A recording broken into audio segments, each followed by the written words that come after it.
विद्विषावहि। ओम शांति शांति शांति। श्री राम जय राम जय जय राम। श्री राम जय राम जय जय राम। श्री राम जय राम जय जय राम।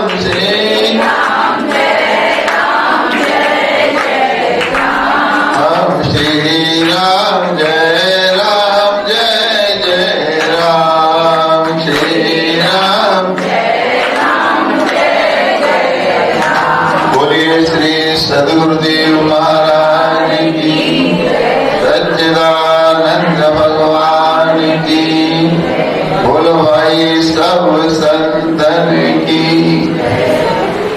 सर्वकाल स्मरणीय आचार्य एवं नित्य बंदनीय ज्ञान के प्रदाता परम पूज्य श्री सद्गुरुदेव जी महाराज के श्री चरणों में कोट से वंदन करते हुए सभा के रूप उपस्थित सुख शांति और आनंद को चाहने वालों परमात्मा स्वरूप प्रभु प्रेमियों, कथानक के माध्यम से, पद्य के माध्यम से, भजन के माध्यम से, कई भाइयों के द्वारा, उर्मिला चेतन जी के द्वारा, मीराबाई जी के द्वारा, बरमनी ने परम पूज्य माता जी श्रीमती गोमती बाई जी के प्रति आपने बहुत कुछ श्रवण किया और सभी ने अपने अपने श्रद्धा के सुमन पूज्य माता जी के श्री चरण में समर्पित किए। मैं भी हिंदुस्तान की राजधानी दिल्ली से चलकर माता जी के चरणों में श्रद्धा सुमन अर्पित करने के लिए समुपस्थित हुआ हूं।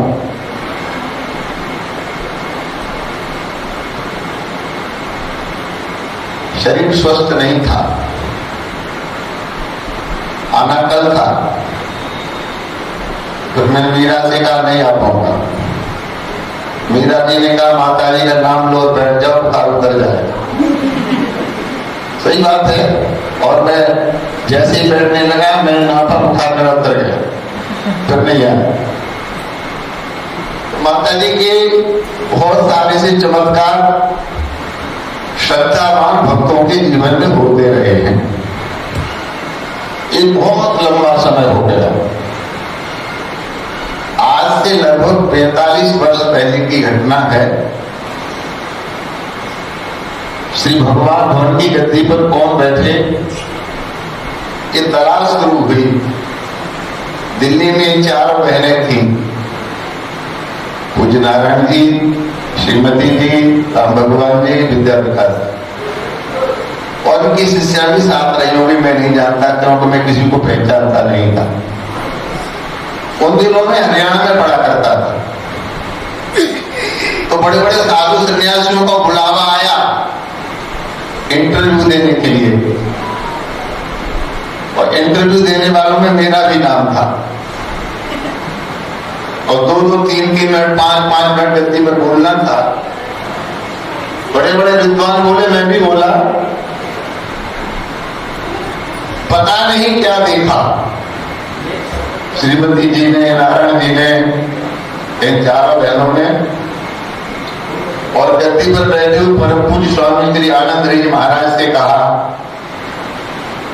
कि हमें तो इन सब संतों में केवल साक्षी महाराज थे। और उसी दिन से मेरे जीवन की दशा बदल गई। उसके बाद माता जी ने पता नहीं कितनी भागवत कथा यहाँ भी की थी, याद है ना? यहाँ भी, टाटा भी, झारसुगड़ा भी, राजकेला भी, हमारे पंसारी के जमाने में डोगरी भी, एक कथा नारायण जी कराते थे, दूसरी श्रीमती जी कराते थे भागवत की कथा। और धीरे धीरे धीरे धीरे मैं आगे बढ़ता चला गया। जब आया तो पढ़ रहा था। उसी कालखंड में अरुण के पिताजी आनंद जी शक्त बीमार पड़ गए। उन दिनों में दिल्ली रहता था। माता जी श्रीमती जी ने कृपा करके उनको वहां भेजा। तो महीनों सेवा करने का, संभालने का मुझे अवसर मिला। शकुंतला भी साथ में थी। लेकिन विधाता के विधान को कोई टाल नहीं सकता। उपचार किया, सेवा की, व्यवस्था की, सब कुछ किया, लेकिन वो बच नहीं पाए।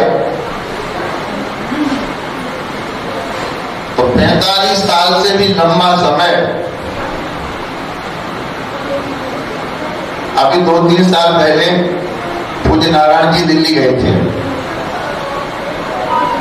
श्री भगवान भवन में, जहां पर मेरा चयन हुआ था। मैंने कहा माता ये भवन बहुत टूटा फूटा हो गया है, मेरा मन है कि नया बन जाए।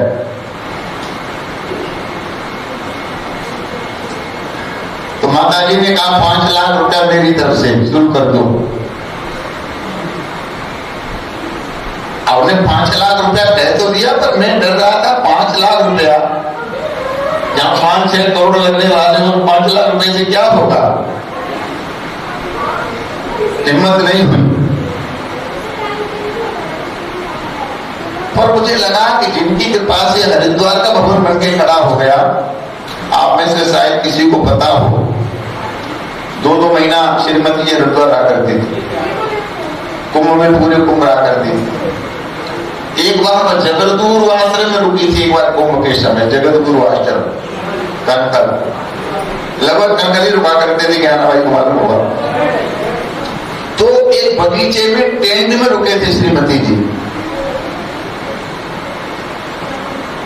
और पता नहीं किसने बदमाशी की, माता जी का बक्सा तोड़ करके सारा रुपया पैसा निकाल लिया। तो बड़ी घटना थी। जब यहां से गई थी तैयार हो गई, तो दान करेंगे, धर्म करेंगे, भंडारा करेंगे, पता नहीं क्या का मन में लेके गई होंगी। और तीसरे चौथे दिन ही ताला टूट गया। लेकिन वो असंग थी तो असंग रही। मैं भी था, मैं असंग नहीं रहा। मैंने उसी दिन संकल्प किया, इन भाइयों के लिए हरिद्वार में आश्रम बनाऊंगा, तो किसी और के आश्रम में रुकना ही नहीं पड़ेगा, ताला टूटेगा ही नहीं। संकल्प भर किया था। और बहुत अच्छा हरिद्वार में 5 मंजिला आश्रम बन के, श्रीमती जी की कृपा रही, पूज्य नारायण जी की कृपा रही, भाइयों की कृपा रही, 5 मंजिला बहुत भव्य आश्रम हरिद्वार में बना। और उसमें जाकर के श्रीमती जी कई बार रही, अस्वस्थ अवस्था में भी जाके रही। गंगा के प्रति उनका आकर्षण था। नारायण जी के संकल्प से मैंने छेड़ दिया दिल्ली का वो आश्रम जहां आनंद जी रहे थे, हम रहते थे। एक नया पैसा किसी से नहीं मांगा, एक नया, और किसी को बताया भी नहीं हम ये काम कर रहे हैं। मैं गिरिडीह आया, गीता जी ने जबरदस्ती 5 लाख रुपए दे दिए। बोले, या तो बोला था माता जी बोल के गए, तो दिन लेना ही पड़ेगा। आज 6 करोड़ रुपया लगकर कितना भव्य आश्रम बन गया, 5 मंजिला, देखने लायक। व्यक्ति सोचता है कि मैं करने वाला हूं। गुरु की कृपा के बिना, परमात्मा की कृपा बिना पत्ता तक नहीं हिल सकता। ये बात मैंने इसलिए सुनाई,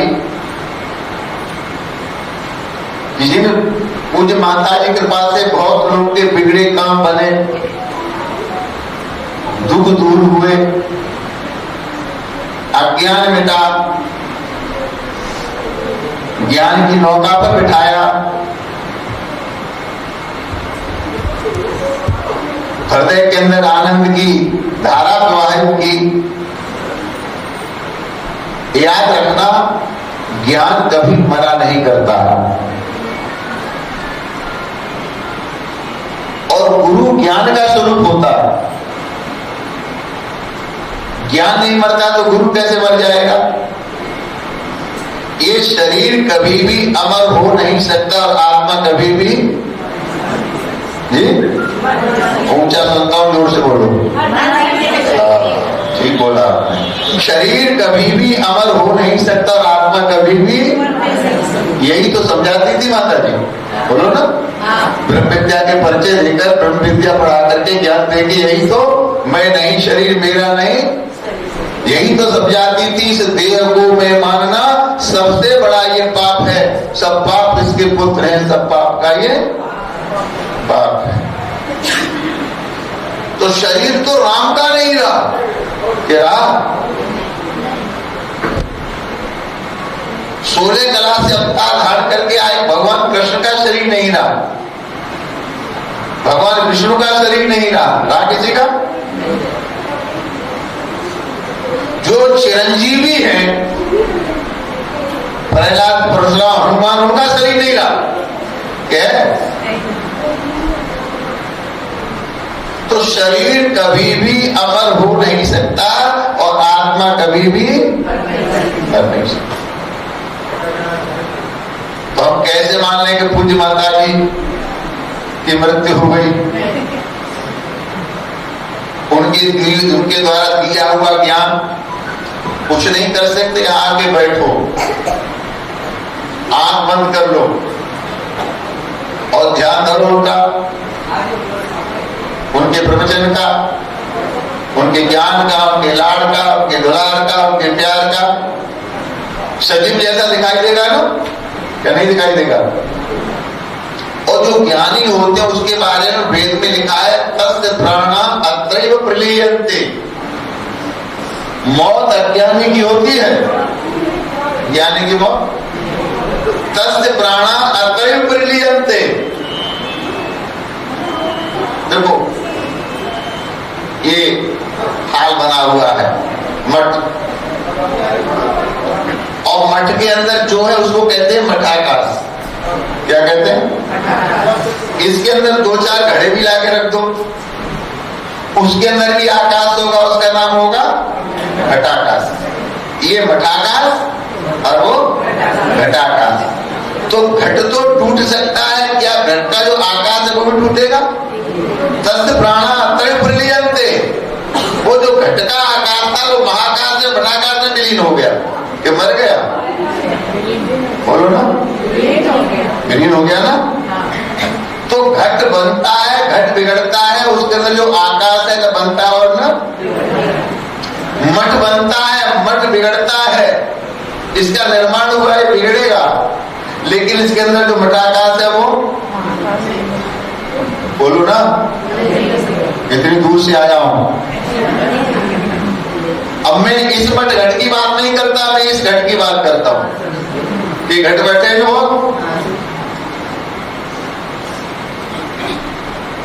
छित जल पावक गगन समीरा पंच रचित अद्यतम। ये शरीर 5 तत्वों से बना है और 5 तत्व अपना अपना तत्व मांगे, हमारा हिस्सा में दो, हमारा हिस्सा दो, हमें दो, हमारा हिस्सा में दो। घर में होता है क्या? नहीं, बंटवारा भगवान न करे घर में किसी का बंटवारा हो, सब अपना अपना हिस्सा मांगते। कदाचित 5 तत्व अपने अपना हिस्सा मांगने लगे, हमारा हमारा हमारा, तो घटी तो फूटेगा। अग्नि अग्नि में, जल जल में, आकाश आकाश में, वायु वायु में। लेकिन इसके अंदर जो चैतन्य देव है, आत्मदेव है, उसमें तो न आना है, न जाना है, न बढ़ना है, न बिगड़ना है। तो फिर आप कैसे मान सकते हैं कि माता जी चले गए? मैं तो कम से कम नहीं मान सकता। आपको बहुत बड़ा आश्चर्य होगा, इस शरीर को जन्म देने वाले पिताश्री बहुत बड़े सन्यासी थे। उन्हें 4 बेटे पैदा किए, हम चारों सन्यासी थे, 3 आदमी हैं। जब उनका शरीर छूटा तो वो 13वीं का 16वीं का पत्र लिखते हैं। तो मैंने बहुत बढ़िया सा पत्र लिखा और लिखा कि आपको जानकर के बहुत प्रसन्नता होगी। ये नहीं रो के नहीं, दुख करके नहीं, मैंने लिखा आपको जान के बहुत प्रसन्नता होगी। पिताजी का नाम स्वामी आत्मानंद जी महाराज था, उनका नाम लिखा और कहा कि वो स्वरूप में विलीन हो गए। दुनिया कह रही थी साक्षी जी का दिमाग खराब हो गया, बाप क्या गया, बाप के मरे पर खुशी मना रहे हैं, बेटा है क्या। मुझे पता था वो ज्ञानी है, कभी मर नहीं सकते। वो कपड़े नहीं पहनते थे, वो गांव में नहीं घुसते थे, किसी घर की रोटी नहीं खाते थे, परमहंस थे, देवरा बाबा की तरह थे। ऐसे संत की मृत्यु हो कैसे सकती है? तो आपकी माता जी की मृत्यु कैसे हो सकती है? कालांतर में मैं मथुरा का एमपी बन गया और मथुरा में रहा करते थे देवरा बाबा, नाम सुना? और वहीं एक बहुत बड़े संत रहते थे परम स्वामी वामदेव जी महाराज। देवरा बाबा तो अमावस और पूर्णिमा को मेरे पास प्रसाद भेजा करते थे भक्तों को बांटने के लिए। और कुछ वामदेव जी महाराज, मैं जनरल सेक्रेटरी था और वो चीफ पेट्रन थे हिंदुस्तान के साधु सन्यासियों के। एक बार एक यात्रा निकली तो पूरा आपका बंगाल से लेकर के और उड़ीसा से लेकर के सब जगह व्यवस्था जहां जहां हो सकती थी श्रीमती जी के द्वारा, नारायण जी के द्वारा की गई थी। पता नहीं किसी को मालूम है कि नहीं, बहुत बड़ी व्यवस्था। संतों का झुंड पूरी मंडली की मंडली गई। राउरकेला गए तो वहां व्यवस्था, समरपुर गए तो वहां व्यवस्था, झारसुगुड़ा गए तो वहां व्यवस्था, जहां जहां गए। इतने बड़े संत महात्मा जब कभी मुझे मिला करते थे तो पूछते थे, साक्षी महाराज वो श्रीमती गोमती बाई कैसे है पूर्णिया वाली? हम गए थे, बड़ी सेवा की थी उन लोगों ने, उनकी संगत बहुत सेवा करने वाली है। हमको लगा ही नहीं हम यात्रा में घर की तरह रहे।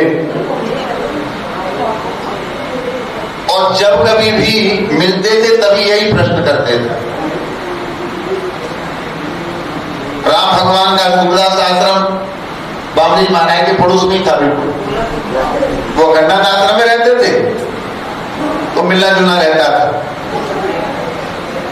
तो जब मैं कभी मिलता था तो चारों भाइयों का नाम लेना, और नारायण जी कैसे हैं, पुलिया वाले गोमती बाई कैसे हैं, विद्या भगवान, राम भगवान तो मिल जाते हैं कभी कभी, सब ठीक है ना।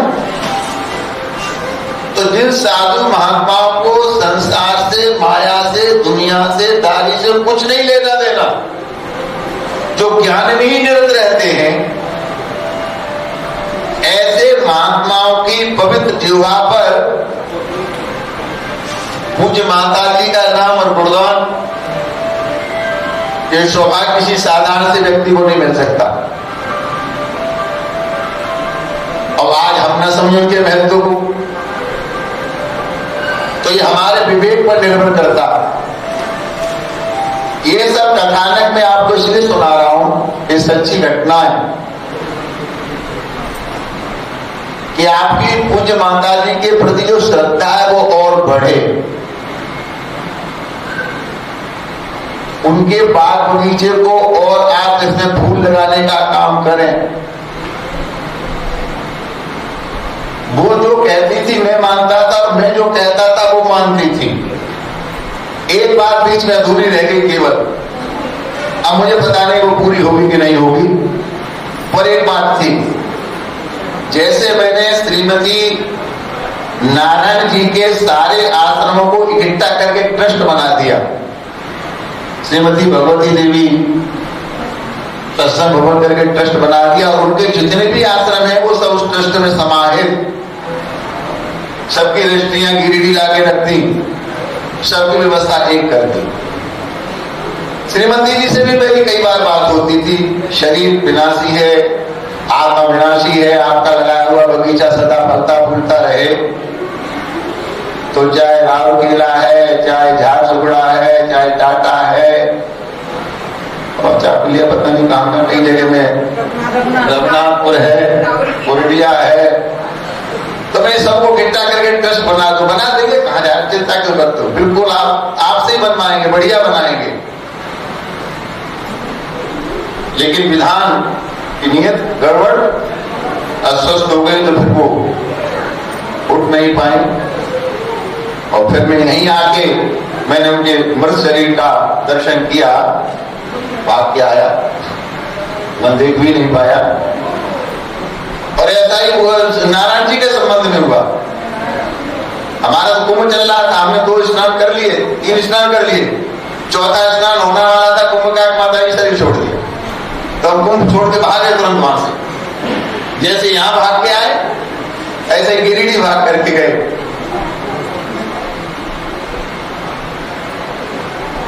पर मेरा आप सबसे आग्रह है, अच्छा लगा मुझे, अकेली मीरा चिल्ला रही थी आओ आओ, मैं नहीं आऊंगा।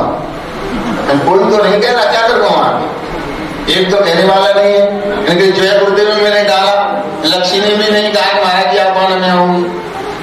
कोई तो कह नहीं रहा, अनूप ने भी फोन नहीं किया, तो मैंने कहा मैं बिल्कुल नहीं आऊंगा।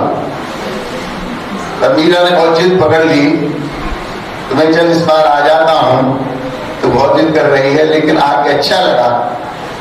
आप लोग अच्छी संख्या में यहाँ पर हैं। अपेक्षा ये करूंगा कि करेगा तो आपको, माई को, न बाप को। जो व्यक्ति करता है वो अपने लिए करता है, अच्छा करता है तो, बुरा करता है तो। और धर्मानुगो गच्छति जीव एक। संसार में जब जीव आया तो मुट्ठी बांध के आता है ऐसे, और जाता है तब ऐसे जाता है। जनता अधिकारी और ऐसे जाता, सब ऐसे जाते हैं जनता। किसी के पास 4 पैसे और अच्छी नौकरी लगे, अच्छा पैसा कमाए, तो लोग कहते हैं मुकद्दर का, बोलो ना, सिकंदर है, मुकद्दर का 4 पैसे आने, मुकद्दर का सिकंदर है। सिकंदर से ज्यादा दुर्भाग्यशाली धरती पर कोई पैदा नहीं हुआ। काहे वो मुकद्दर का सिकंदर कह के उसे गाली दे रहे हो? सिकंदर ने पैसे के लिए खून की नदियां बहाई थी। आपने सीरियल देखा ना, कैसे खून खर्चे किए थे। कौन सा ऐसा पाप था जो सिकंदर ने नहीं किया? लेकिन पाप करके पाप करके पाप करके वो बहुत बड़ा आदमी बन गया, बहुत पैसे वाला। पर मौत तो आनी थी ना, आ गई। तो बड़े बड़े राज्य वैद्यों को बुलाया, बचाओ, बोले हमारे पास कोई दवा नहीं। मरते वक्त कह गया लुकमान सा दाना हकीम, दर हकीकत मौत की यारो दवा कुछ भी नहीं। तो उसने कहा तो फिर वो जो हमने लूट लाट की है, खजाना, सोना, चांदी, हीरा जवाहरात सामने लाके खड़ा करो। सब ढेर कर दिया। सिकंदर ने कहा अरे मेरे फकरे, जहां आप साथ में चलना, जरा तेरे लिए तो मैंने खून बहाया, अब मैं जा रहा हूं। तो लक्ष्मी ने यूं कहा हसरत भरी आवाज से, मैं थी साथ इस झांकी को मुल्क है दूसरा, मैं नहीं जाऊंगी। तो बेचारा मायूस हो गया, बोले रानी भी नहीं जाएंगी, बेटे भी नहीं जाएंगे, लक्ष्मी नहीं जाएगा, हीरा नहीं जाएगा, तो मैंने पाप किया क्यों? तब उसने बुलाया अपने मंत्रियों को, बोले वसीयत लिखो मेरी। बोलना शुरू किया, बोले नंबर 1, मेरा जब जनाजा सजाया जाए मरने के बाद, मेरे हाथ जनाजे से बाहर हो।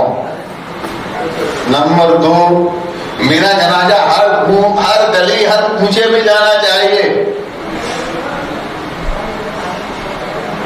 और 2-4 बातें उसने लिखी।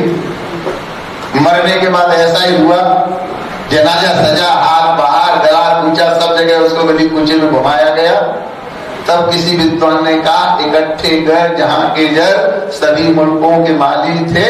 और सिकंदर जब गया दुनिया से, दोनों तो दुनिया से कहा मैं कुछ लेके नहीं जा रहा। अगर वो दान कर देता तो, वो धर्म कर देता तो, बड़ा मजबूत है घर आखिरत का दाढ़े, दुनिया से उठा लेना अपनी दौलत यहां से और वहां रखना। आपको भागो मिलेगा जो आप गरीब को खिला देंगे। नंगे को कपड़े पहना देंगे, बीमार को दवा करा देंगे, भूखे को भोजन करा देंगे, प्यासे को पानी पिला देंगे, उजड़े को बसा देंगे। और नहीं तो सारे का सारा यही रह जाने वाला, वो साथ में नहीं जाना। वैसा तो हाथ का मैल है, वो देगा तो गिन नहीं पाओगे। क्या सुना? बोलो ना, गिन नहीं पाएगा। वो देगा तो गिन नहीं पाओगे, इतना देगा। और नाराज हो गया तो रोटी को तरस जाओगे, दाने के लिए तरस जाओ। अब आपने तो आप कहानी घटना सुनी कि नहीं सुनी? नहीं सुनी? कुछ समझ में आया कि नहीं? सोना था, हीरा थे, जवाहरात थे, मकान थे, महल थे, कोई कमी थी क्या? जान बचाना मुश्किल पड़ गया, धर्म बचाना मुश्किल पड़ गया। कम से कम हम ऐसे तो हैं कि पूज्य माता जी ने हमको धर्म के रास्ते पर डाल दिया, ज्ञान के रास्ते पर डाल दिया। कम से कम स्वर्ग भूमि इस भारत में हमने जन्म लिया, भारत में पैदा हुए, हमारे सबसे बड़ी सौभाग्य की बात है। सारी दुनिया चिल्ला रही है कि भारत से बढ़िया विश्व में कोई दूसरा देश, सारी दुनिया चिल्ला रही है कि सारे विश्व में भारत से बढ़िया कोई देश। आपको बंगाल थोड़ा गड़बड़े से ठीक करने वाले हैं लोग, टाइम लगेगा थोड़ा सा, तो बिल्कुल ठीक करते हैं। सारे विश्व में सबसे बढ़िया भारत, और भारत में मनुष्य का शरीर, स्वर्ग के देवता भी तरसते हैं कभी मनुष्य का शरीर मिले। ऐसा मनुष्य का शरीर मिला, और मनुष्य मिलने के बाद श्रीमानों के देह में, बड़े घर में, अच्छे घर में, सम्राट घर में जन्म मिला। और जन्म मिलने के बाद में पूज्य माता जी की शरण, सत्संग, उनका आशीर्वाद, उनकी कृपा, उनका प्रसाद, उनका लाड, उनका दुलार, उनने लालन पालन करके इतना बड़ा किया। और क्या चाहिए? तो उनके प्रति हमारा कोई दायित्व है कि नहीं, कर्तव्य है कि नहीं? कि वो चले गए तो हम समझे कि वो चले गए, आप बंद कर ले हम। इसलिए आज ही समझ लीजिए कि पूज्य माता जी यहाँ विद्यमान हैं, और तन से, मन से और धन से।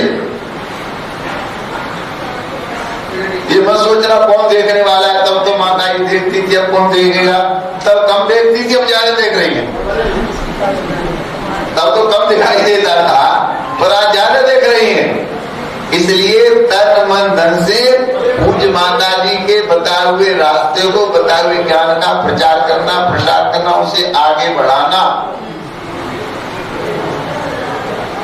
और हम लोगों ने निर्वाण दिवस मनाया है। क्या है?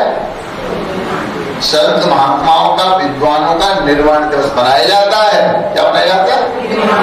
वर्ष 13वीं नहीं मनाई जाती। क्या मनाया जाता है? निर्वाण। जानते हो किसे कहते हैं? नहीं जानते? चलो मैं दृष्टांत समझाता हूँ। प्रभु श्री राम ने बाली के बाण मारा, और बाण मारा तो दौड़ के राम जी गए लक्ष्मण जी के साथ। उस समय बहुत बिकर रो रहा था, मैं बैरी सुग्रीव प्यारा कारण कमलनाथ हुए, बहुत दर्द हो रहा था।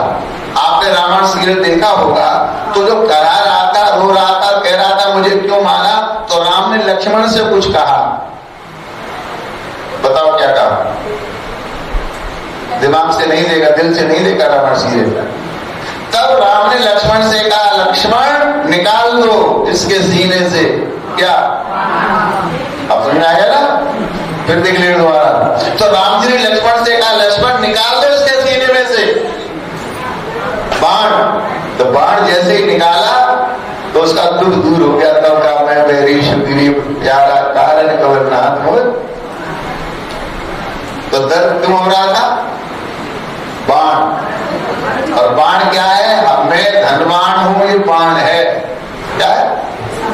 मैं कुलवान हूं, ये मैं रूपवान हूं, ये जिसके साथ बाण लगे ये सब बाण है। यही तो माता जी निकलवाते थे। जब मैं नहीं शरीर, मेरा नहीं शरीर, तो बाण क्या रह जाएंगे?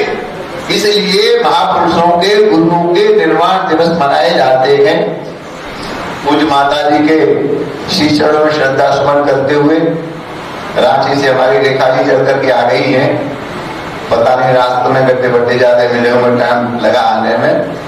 सबके लिए शुभकामना करता हुआ माता जी की जैसी कृपा वैसे पहले बरसती थी वैसे बरसती रहे, और सास संगत भी जैसे माता जी की सेवा करती थी वैसे ही करती रहे। जैसे भगवान अंग संग है ऐसे गुरु भी अंग संग रहते। गुरु नाम ज्ञान का है, गुरु की कोई मृत्यु नहीं होती। आप सबके लिए शुभकामना करके पूज्य माता के चरणों में श्रद्धा कृष्ण अर्पित करके वचनों को विराम देता हूँ।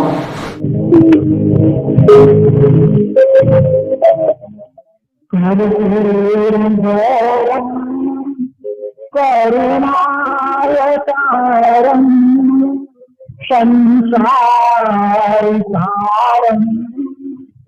यदुदेन्द्रहारं सदा वसन्तं हृदयारविन्दे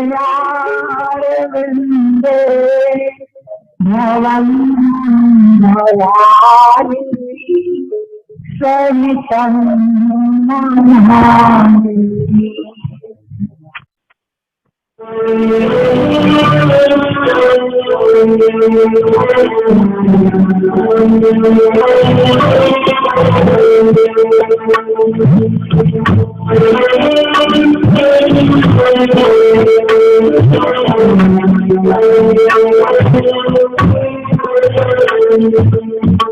गाओ गाओ सब मिले सतगुरु की आरती गाओ। गाओ गाओ सब मिले सतगुरु की आरती गाओ।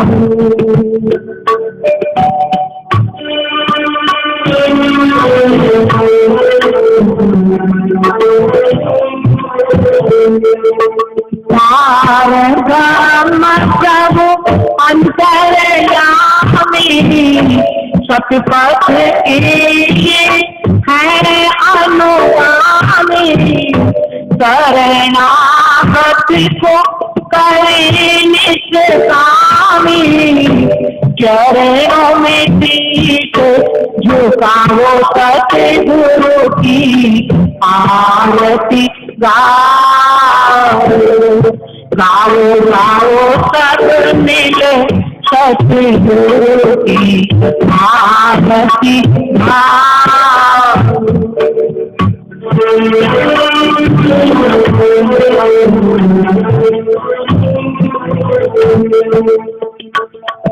सब देवों में देव निराले होते अभय पूजन वाले। भक्त जनों की ये रखवाले कृपा से परम पद पाओ सतगुरु की आरती गाओ। गाओ गाओ सब मिले सतगुरु की आरती गाओ।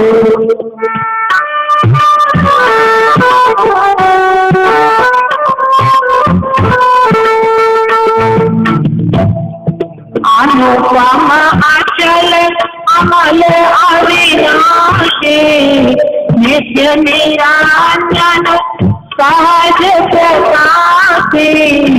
सर्वरहित प्रभु सब उर्वासी। प्यारी छवि मन बसाओ सतगुरु की आरती गाओ। गाओ गाओ सब मिले सतगुरु की आरती गाओ।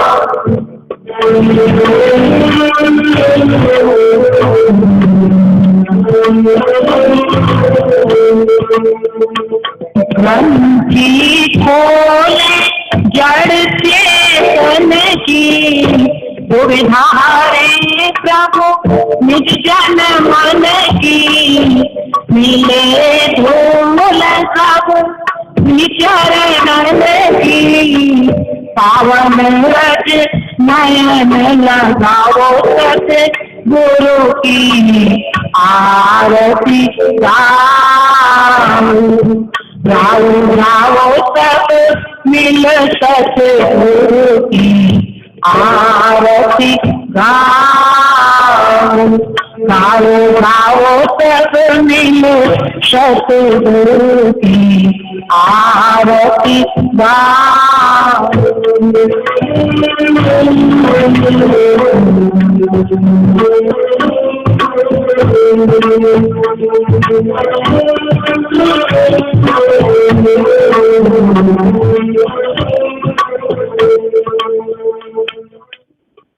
सर्वे भवन्तु सुखिनः सर्वे सन्तु निरामयाः सर्वे भद्राणि पश्यन्तु मा कश्चित् दुर्भाग् भवेत्। ओम शांति शांति शांति। बोलिए श्री सद्गुरुदेव